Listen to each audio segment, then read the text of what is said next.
Oh boy! Wasn't sure if he was going to put out a review of this, but I got to check it out. I've been mulling it over on whether to check it out myself or not after hearing all the bad news. But this is the worst score I've ever seen in my life. At least on the audience side. Like, wow. Terrible. So let's hear what you got to say, drinker. Make sure you get over there and subscribe. Also, tell them Tyrone Magnus sent you. Wow, 2022 really hasn't been a good year to be a Witcher fan. Not only has the Netflix show stumbled through 2 disastrous seasons of a story that it doesn't have a clue how to tell, made by people who seem to actively hate the source material, but the tail end of the year also brought the crushing news that Henry Cavill, probably the only good thing in the entire production, and apparently the only person on set who seemed to care about the lore, had finally had enough and was quitting his role as Geralt after the 3rd season. But hey, I guess Christmas really is the time of miracles. And so, on December the 25th, we were treated to a 4-part miniseries set 1,000 years before the events of The Witcher. 4 parts, An epic story of 7 estranged warriors who come together to fight an unstoppable empire, bring humans and monsters to the world via the conjunction of the spheres, and create the very first version of a Witcher. I know this because Minnie Driver and her Botoxed face told me this in literally the first 5 minutes of the first episode. Because truly, there's nothing more compelling than a storyteller who literally summarizes their entire story before it even begins. But let's get down to business, dear viewer. Is The Witcher Blood Origin actually any good?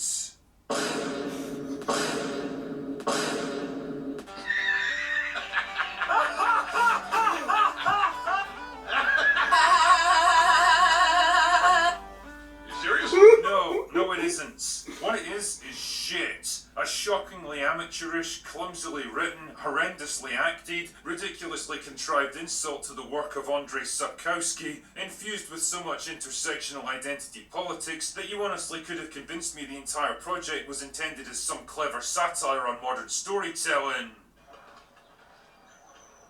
Fuck. It is quite simply a disaster, from the first teeth-gratingly irritating scene to the final calamitous act, and one of those rarest of projects that seems to have united fans and professional critics in their absolute contempt for its existence. And since I'm still desperately trying to hold on to the last shreds of my Christmas cheer, let's get this over with quickly. So the story's set about 1,000 years in the past, before the arrival of humans in the world. Okay. Elves are the dominant species here, although since they're not immortal and have got no particular powers or abilities that are unique to them, they're functionally identical to humans anyway, so whatever. Anyway, the world's divided between the 3 main elven kingdoms that have been at war with each other for the past 1,000 years. Fucking really? 1,000 years? Like, how? Why? How the hell could a medieval economy maintain a state of constant warfare for 1,000 years? Wouldn't they run out of supplies, weapons, resources, people? Anyway, the King of Cintria has brokered a peace deal between the 3 factions, marrying his sister off to one of the other factions to seal the deal. Unfortunately, he didn't count on her being a strong female character, and so instead she stages a military coup that wipes out all of the royal families and promptly proclaims herself Empress of a new united empire. Wait, what? So you convinced most of your senior generals and officers to prevent a treaty that would have brought peace to your world so that you could merge all the factions into one empire and bring peace to your worlds? Not a great plan. Oh, and apparently the commoners are really happy about this for some reason, because they hate the royal families that led them into war and are totally willing to follow an empress instead. I think the writers really need to look up the word empress in a dictionary, because I don't think it means what they think it means. Also, I love the fact that everyone who's in on the conspiracy very publicly walks out of the signing ceremony before it's been concluded, and nobody thinks that this is even slightly unusual. Now, I'm no expert, but if you're at a high-stakes negotiation with hostile factions that have been at war for 10 centuries, and a number of senior personnel suddenly start leaving the room without warning, that seems like a very obvious red flag that something very bad is about to happen. Anyway, the upshot here is that strong female character is now in charge of a unified empire, although she's not really in charge because the mastermind behind the plot was actually Lenny Henry. Seriously, is this dude just available for any shit fantasy series you fancy making these days? Oh. Nah, whatever. Oh, Lady Henry's I a just evil recognized sorcerer him. who wants to use a bunch of ancient tower things to open portals to other dimensions so that they can lead an army through and conquer them. I'm not entirely sure why he thinks they'll be successful, since they were barely able to take charge of their own world, but who cares? The point here is that help is at hand in the form of strong, diverse female character, who used to be one of the most powerful warriors in the world, because, you know, of course she did. Right. But she's since turned her back on her warlike ways and become a travelling singer instead, although fuck knows why, because 10 seconds of listening to her mangle the Black Rose was enough to make me resent the very concept of music. And I'm not kidding, within about 2 minutes of her introduction, she saved a young serving girl from a toxic white male, crippled 2 of his mates with throwing knives, gotten a hearty round of applause from the ethnically diverse crowd, and admiring looks from the young girl who wants to grow up just like her.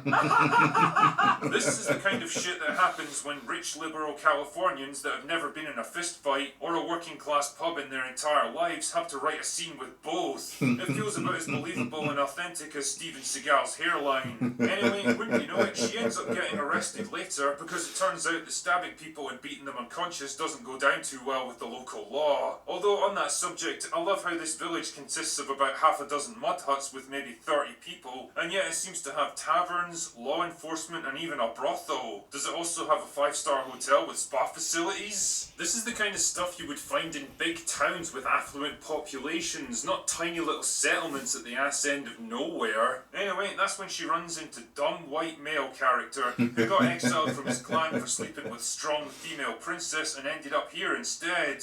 So they have a fight, and of course she gets the better of him, despite him being about twice her size. But then he gets bailed out of jail because apparently his father wants him to come home in time for the peace treaty. Wow, that was lucky. Talk about good timing. How exactly did his father know where he was when he'd been exiled from his homeland and could have ended up literally anywhere? How did he expect this messenger to find him and bring him back across thousands of miles of open country in a matter of days? Don't know. But before he can leave the island, strong, diverse female character escapes from her prison because this girl don't need no man, and then she conveniently runs into her sister who also wants her to come home. Wow, do these people have like a Find My Phone app or something? But anyway, she gets killed by a group of assassins who obligingly emerge from cover when it's time to take down strong, diverse female character, and then obligingly attack her one at a time so that she can fight them off. Again, I think the writers need to look up the word assassin because I don't think it means what they think it means. Anyway, wouldn't you know it, she ends up joining forces with dumb white male character, and together they seek out strong, diverse female character number 2, because I guess we don't have enough of them already in this story. And together, these 3 stereotypes have to recruit a diverse team of warriors to take on the might of the Empire, defeat the bad guys, and save the universe.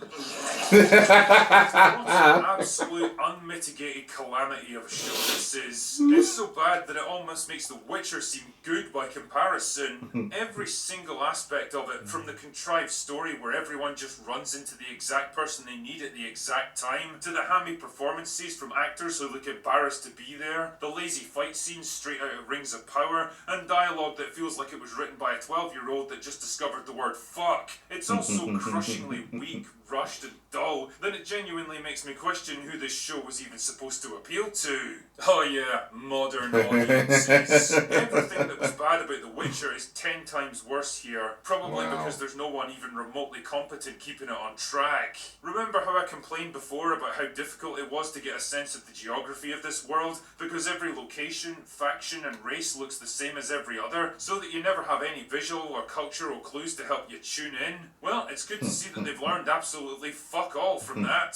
The action zips back and forth between huge fortified cities, isolated island villages and small market towns with absolutely no sense of where they are or how they fit into a wider world. And it's not like the casting helps much either. Tell me, what exactly does a member of Raven Clan look like? Are they white, black, Middle Eastern or Asian? Don't know, because all of them show up at various times. What exactly does your average citizen of Zintrea sound like? Scottish? Irish? English? Again, I watched no just idea, that part. Instead of each faction and location having a distinct ethnic and cultural makeup, what you get instead is a confusing mishmash of different actors from every possible ethnicity and region, just kind of thrown in together. It's exactly the kind of shit that they pulled in Rings of Power, and it works just as well as you might imagine here. And the thing is, it didn't even have to be this way. You could just as easily have decided that the Centurions would have been played by white English actors, the Prussians would be Middle Eastern, and the Darwins would be black. Then you could have all the diversity you could ever dream of, but still give your audience something to help them understand what each faction is supposed to be. But nah, the writers live in a diverse 21st century metropolitan bubble, and instead of taking a moment to consider how believable this would be in a medieval world without widespread immigration, they naturally just assume that every time and place throughout history has always been this way. Yeah. Don't question us, just accept what we tell you and move on. Yeah. Man, I'd love to show this to a pub full of Witcher fans in Poland. It would be fucking wild. And it all looks so cheap and tacky as well, from the sets to the costumes and the battle scenes. I was going to say, whether why it's does this look dilapidated so villages cheap? or huge palaces, everything looks like it was built about 5 minutes before shooting I was started. going to say There's no earlier, sense of this why being does a it look real like this? lived-in world with a rich history. Character outfits are completely inappropriate for the locations they're using them, and supposedly epic fight scenes look more like a couple of dozen not particularly enthusiastic extras swinging plastic swords at each other. Making a prequel that's compelling and interesting enough in its own right to bring audiences in is difficult enough even when it's based off a popular show, but the problem is that The Witcher wasn't even that popular even with Henry Cavill in the lead role. Speaking of which, I'm beginning to understand why the guy basically lost his mind trying to work with the absolute morons behind the scenes. Make no mistake, Blood Origin is the Witcher show that they always want you to write, where they don't even have to pretend to care about the lore or the source material, because there isn't any, and they have total creative freedom to tell the story they want to tell. A boring, trite, simplistic wish fulfillment story weighed down by tedious helpings of intersectional feminism and nonsensical diversity and inclusion quotas, where the colour of your skin, what you've got between your legs and who you like to fuck is more important than your actual character and personality. It's not often I use the word woke to describe anything, because like so many other words, it's been overused to the point of redundancy these days. But in this case, I really can't think of anything more appropriate to describe this absolute cancer of a show. The Witcher Blood Origin is yet another woke disaster in a year that's practically been defined by them. It's what happens when people with an axe to grind instead of a story to tell are put in charge of a massively popular IP built by far greater minds than their own. And it's yet another reason why Henry Cavill is probably thanking his lucky stars that he was able to put this calamity behind him. Don't feel bad about it, Henry. You were far too good for them. Anyway, that's all I've got for today. Go away now. I tell you this, we've got a couple of shining stars this year with entertainment. But holy shit, he just made me think of it, man. Overall, this year's been horrible. Absolutely terrible. Oh, man. But off the top of my head, I mean, I liked Avatar, too. I did. The Batman came out this year, too, right? And Top Gun Maverick. Andor. People love Andor. I don't give a damn about Andor. To me, that's not Star Wars. It's a series based around an aspect of Star Wars. It's not Star Wars. I gotta see the Force at least once. Some Sith, some Jedi, you know what I mean? To me, it's just like a offshoot side story of Star Wars, and that's great that people loved it, but I didn't give a fuck about it. It was okay to me. I'm just trying to think of anything else that I thought was good. I didn't think anything else. But, yeah, everything else was mad to horrible. There may be some stars that I missed, but man, ugh. Good job as usual, drinker. I will not be watching this. Post comments down below. Let me know what you all thought. If you enjoyed my reaction, make sure you hit the like button, subscribe, and share. 10 million subscribers. Woo!